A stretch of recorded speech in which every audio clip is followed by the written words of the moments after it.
Perfect. I kind of had to keep the blade a little more straighter because, you know, when you're all the way back like that, you can't leave the plow down very far because you're hitting the road. I can't leave the plow down at all because I tore a nice chunk out of Spanky's new concrete, but we haven't told him that yet. Okay. Well, what you do with these V-plows, then keep them straight. And then, you know, instead of running it all the way up there like that, blocking all your wind, try to drop down a little bit, give some air. Yeah, give them some little air. And that goes well. Yeah, but if you're back in V, see, then you're going to be scraping the blacktop. Oh, you got to angle them out a little bit. Yeah, get it angled out there a little bit, and then keep them down a little bit to keep the wind perfect coming in the front.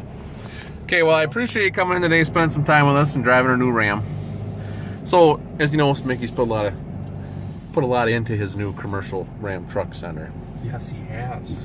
And he's very proud of it, and he should be. So, we currently know that you operate Ford F550s, which is a good product, but we surely would like to have you possibly into these nice new Ram commercial 5500s.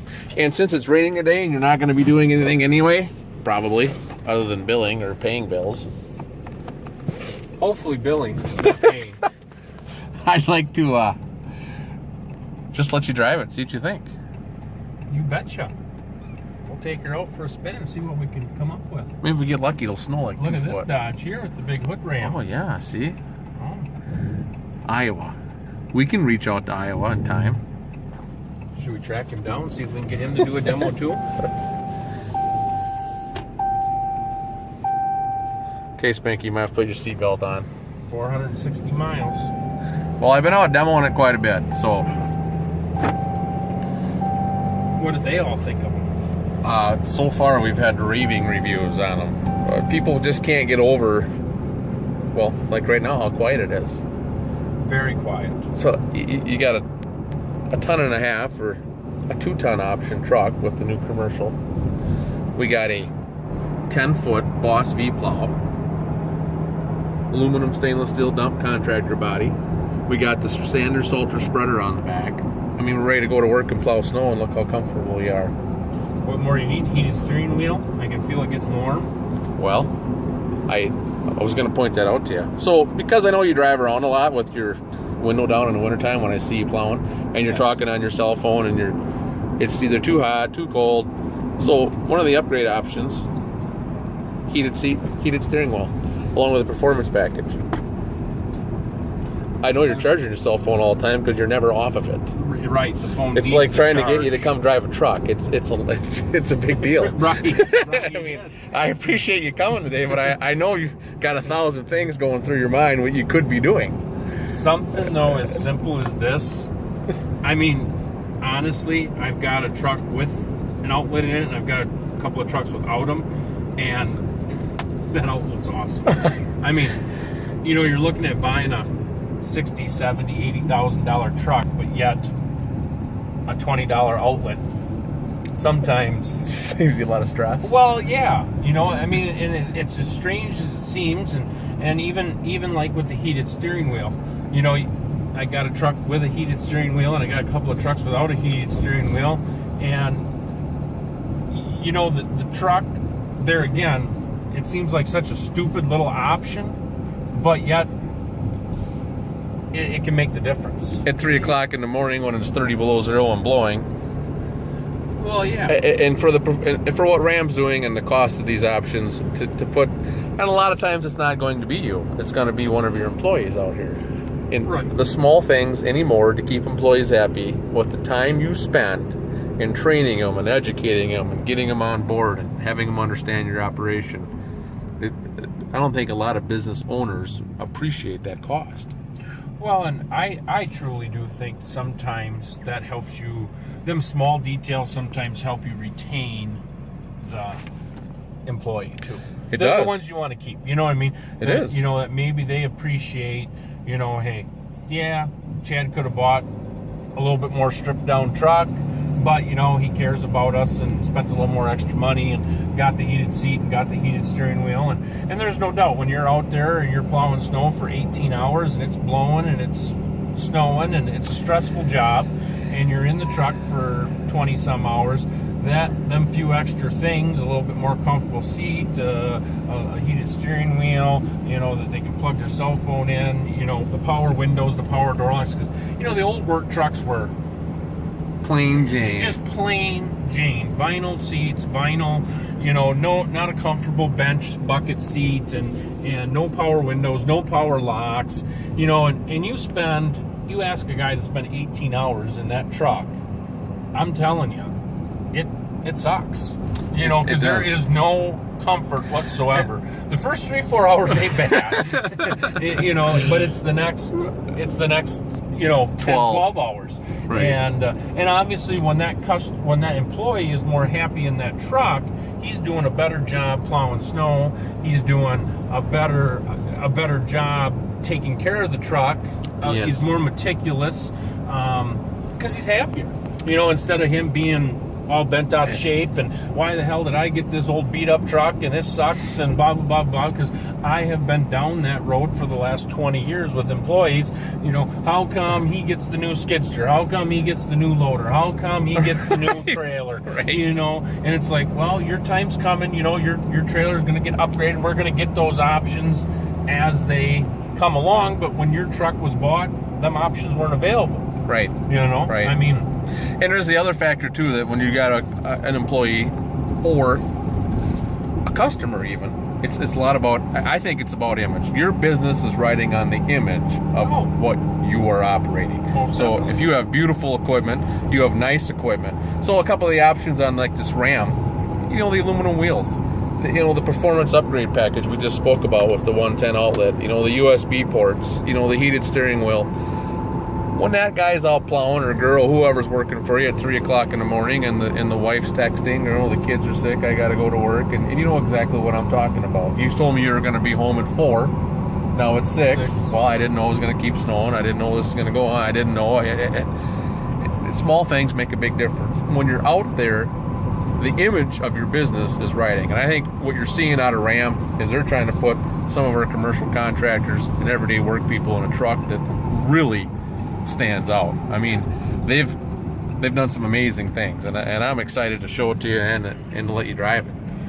I mean, I think for any business, and it doesn't matter what you're doing, image is huge. It is. If you're a restaurant or you're a retail store, or if you're, no matter what you are, I mean, your business is your first portrayal of.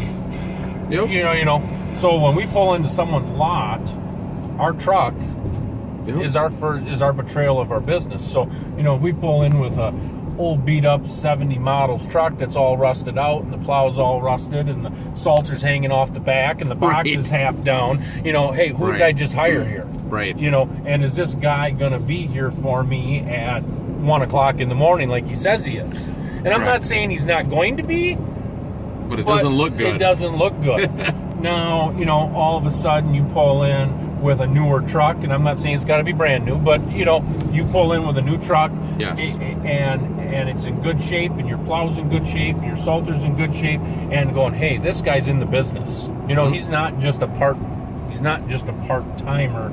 He's a full-timer on this. It's his livelihood. He's feeding his wife and his kids off of what he's doing. You want to look good. It's the same thing with Sleepy Hollow, working with Ram now in the commercial truck center and building one of the few, to my understanding, commercial truck deals in the United States. I believe Sleepy Hollow is in the group of within the first dozen stores that have gone up that are not just servicing the 45, 55, 3500s, the whole line of Ram equipment. They're also putting beds, plows, salter, sanders, and taking care of what they sell. And Sleepy Hollow knows that we cannot work with you. I cannot have a partnership with you if I cannot service what I sell. If you take a Ram truck, put a plow on it, put anything on it, park it on the lot, yes, we can take care of the truck. But to me, it's important to go to the next step, as Sleepy Hollow and Ram are doing, and partnering to have the commercial side of it, where now if you have a problem with anything from the Ram truck to the plow, salter, sander, we're there. Well, and I think it comes back to the one-stop shop, Right. I mean, exactly right. Now I have a service engine light on my truck, and I got a problem with my plow. I drop it off at Sleepy Hollow Dodge, Yep. and it's done all in one shot. Right. You know, where, you know, if you don't have that partnership, yeah, I drop the plow off with you, and then, or I mean the truck off with the Dodge dealership, and then I got to make an appointment 2 days later with the plow guy who's 25 miles away, and now to get my truck serviced, Yes.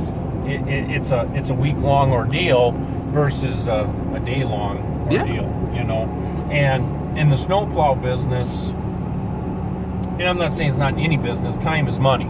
And everybody's busy nowadays, and profit margins are tight for all of us.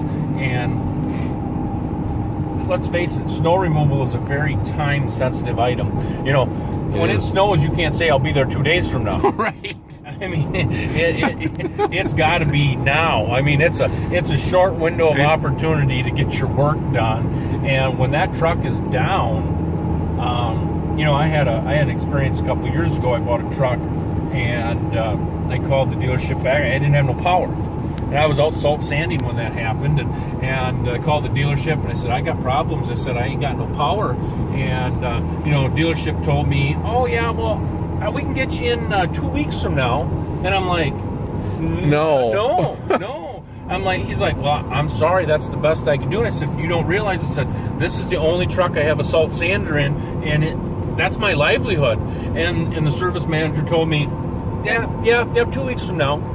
So, you know, that wasn't a good enough answer for me. So I called the salesman that I bought the truck from, and Yes. you know, and I said, Dennis, I said, we got a problem here. I said, and I realize you're not the one that told me this. And I told him the whole situation. He's like, Chad, let me make some phone calls. I'll give you a call back. And in their defense, 3 hours later, the phone rang, and they said, hey, if you can drop it off tomorrow night, we'll try to fit it in. No guarantees. But at least that was a better answer than 2 weeks from now, because that wasn't an option for me. When the snow's melted and you've lost all of your customers, it's not going to work. Right. Not only have you lost that income that day, or for them 2 days of salting, you probably have lost that customer altogether. I agree, and that's what Sleepy Hollow's trying to do, and I think that's why they're so excited to partner with Ram Commercial Trucks, is that, you know, Spanky has gone out and said, listen, I'll take some brand new trucks, I'll spend the money. You know, you get $25,000, $28,000, $30,000 in an upfit for that commercial snowplower. You know as well as I do that Spank's the type of guy who's gonna be like, okay, Chad, if something goes wrong with this truck or we have a major malfunction, come up on the lot, grab one of these other ones we have. Yes, it's brand new, but let's take care of you. That's what he's after, and that's what's going to build a business, and that's the partnership that we're looking for. Is that it can go both ways a little bit, and there is some patience, but I realize as a salesman, you realize as an owner, the instant expectations maybe of customers nowadays are a lot different than they were 20 years ago. 100% different. 100% different. And I think by talking to other business owners there, again, it don't matter what you're doing or what you're selling, it's totally different. I mean, it is a now society we live in. Yes. And I'm not saying that's right or wrong. I'm just saying that's what we have to deal with out here in the real world. It is. And I think, you know, for me, as purchasing a vehicle, and I don't care if it's purchasing a vehicle or a skid loader or a wheeled loader or anything like that, customer service is huge to me. I'm not so much worried about saving. I mean, do I want a good deal at a fair price? I do. I mean, don't get me wrong. I'm no different than anybody else. I don't want to take it in the shorts on a deal, but I also realize that paying for some service is well worth it to me. You know, yes. Somebody that I know is close by, someone that knows my situation, that, hey, the service manager there at the dealership, and I'm not asking for special treatment, but I may be asking for a little added awareness of saying, okay, here's Joe Blow, he owns a Dodge 1500, and you know, hey, we can give him a loaner car and he can still get to work. Hey, we can give him a loaner Jeep and he can still do his job at the local factory. Right. Chad at CNC owning a Dodge 5500 with a 10-foot plow on the front and a dump box on the back. a neon doesn't do me any good. You know, and so I'm not I guess I'm not asking for special treatment, but yet I'm asking for a little favoritism, maybe. Well, it's not really favoritism. It's a partnership in my mind. And as far as sales go, you know where I live. I've seen you pull in my driveway before when we've had issues, and we've worked through them and gotten them done. And I think that's why I'm excited to sell the new 5500. It is a partnership, and I want to sell to the people that, as you just said, understand what it takes to work together and build. And both businesses can grow on it. We can help make you money, stand behind you, support you the best we can, and you in return, hopefully, we get you out of the competitor vehicle and get you into the 5500. But I see you driving. You seem pretty comfortable cruising down the road. It's very comfortable for a big truck.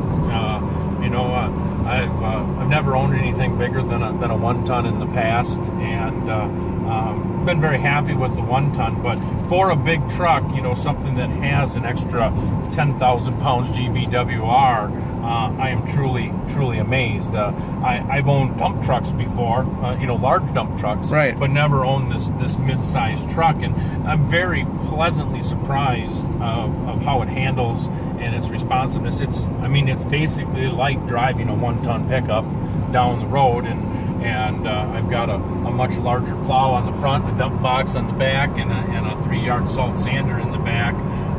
We're more used to 1 ton trucks with a 9-foot 2V blade on the front and just a little tailgate salter on there. So I'm pleasantly surprised. I think visibility is good. I think options are great. I kind of like the nice openness of the cab. Because obviously in the wintertime and even in the summertime, we're carrying lots of stuff with us. There's lots of room behind the seat. I've got some comfort here with armrest and pop holders, and the other thing I like is pretty much everything I can do with a glove on. I think for the most part, we're in the wintertime, I'm not saying we wear gloves all the time, but you're in and out of the truck, you're shoveling, you're messing around with your salt sander, right. You're going to have some clothes on. I like that everything is big turn knobs or larger push buttons on there. I love the upfitter switches. I think for a person like me, we're always upfitting the trucks with extra lights, whether they be work lights or strobe lights or extra features. So, we're used to in the past of just hardwiring them in and putting our own flip toggle switches, drilling holes through the dashes. Right. Which is fine, but you're taking a $40,000-$50,000 truck and kind of depleting it, or especially for the next customer. Right. So the upfitter switches are nice. I can put in my stuff, and hey, whenever I sell this truck or trade it in, the next guy, if he wants to change those switches to something else, nothing changes in the cab. I think good big windows out the side, which is a plus for me. Some trucks you get in, they got a real small door or a real small window. I got good visibility, nice big mirrors. Overall, in the 10-15 mile drive that we've done here, I'm very, very pleased with the Dodge 5500. We inspected it for a good half an hour before we took it for a drive and looked at it, and I think it's a very well set up truck, and overall very, very happy with it. We have had a lot of Fords in the past, and I'm not going to take anything away from the Ford. I'm not going to sit here and badmouth the Ford by no means, but so far my initial impression of this truck is it's a lot nicer truck than the Ford so far. Fantastic. Well, the Cummins diesel, the 4-wheel drive, automatic options. It's fairly quiet in here for the power we have under the hood. It's actually, it is very comfortable. I appreciate your input today. I thank you for taking time out of your busy schedule to come and demonstrate one of our new Ram commercial trucks. And I hope in the future we can do some business and get you out of them Fords. Yeah, we'll make some phone calls and see what we can come up with. Thanks, Chad. You bet.